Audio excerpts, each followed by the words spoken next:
अस्सलाम वालेकुम स्टूडेंट्स। आज हमारी टॉपिक है एटॉमिक मास। अब एटॉमिक मास किसी के, कल हमने एटॉमिक नंबर डिस्कस किया था और आज हम एटॉमिक मास डिस्कस करेंगे। The atomic mass is a sum of number of protons and neutrons present in a nucleus of an atom any element.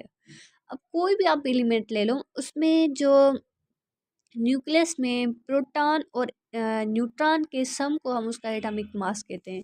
अब फॉर एग्जांपल पे देखो, हमारे पास है एक ऑक्सीजन।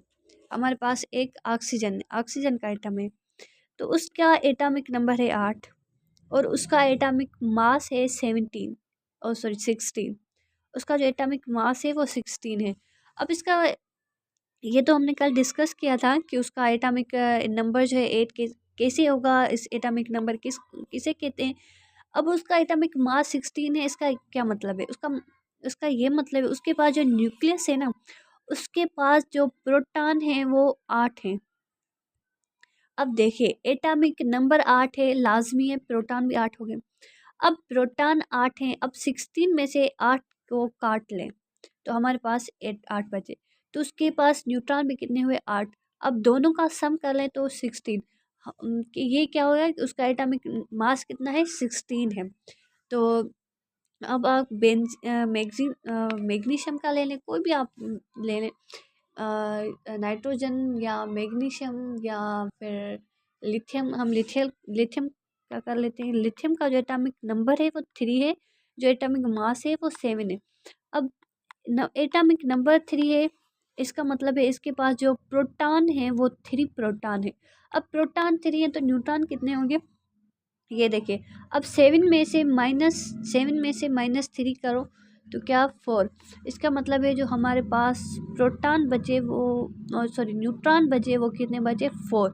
अब इन दोनों का सम करते हैं तो हमारे पास आता है 7। तो हमने क्या सीखा कि जो न्यूक्लियस में जितने प्रोटॉन और जितने न्यूट्रॉन होते हैं ना, उस दोनों के सम को हम क्या कहते हैं? एटॉमिक मास कहते हैं। तो ये हमारा लिथियम। अब हम कैलकुलेट कैसे कर सकते हैं कि उसके पास न्यूट्रॉन कितने हैं और प्रोटॉन। जो उसके पास एटॉमिक नंबर होता है वो उसके पास जो है नंबर ऑफ प्रोटॉन्स बताता है। अब टोटल जो उसका मास दिया गया हो उसे नंबर ऑफ प्रोटॉन्स को माइनस कर लें, जो आपका आंसर आता है वो उसके पास कितने हैं? न्यूट्रॉन है। अब कोई और देख लें, लिथियम सोडियम। अब हमारे पास एक एटम है, सोडियम का एटम है। सोडियम का एटॉमिक नंबर है 11 एंड मास इज 23। अब एटॉमिक नंबर 11 है तो इसका मतलब है नंबर ऑफ प्रोटॉन्स भी 11 होंगे। अब इसका टोटल एटॉमिक मास कितना है? 23। अब 23 में से 11 कट करो तो इसके पास न्यूट्रॉन कितने आ गए? 12 आ गए। अब इलेक्ट्रॉन और न्यूट्रॉन और प्रोटॉन के सम को अब हम क्या कहते हैं? Mass, atomic mass. तो ये इसका क्या हो गया? Atomic mass. तो our lecture is final here.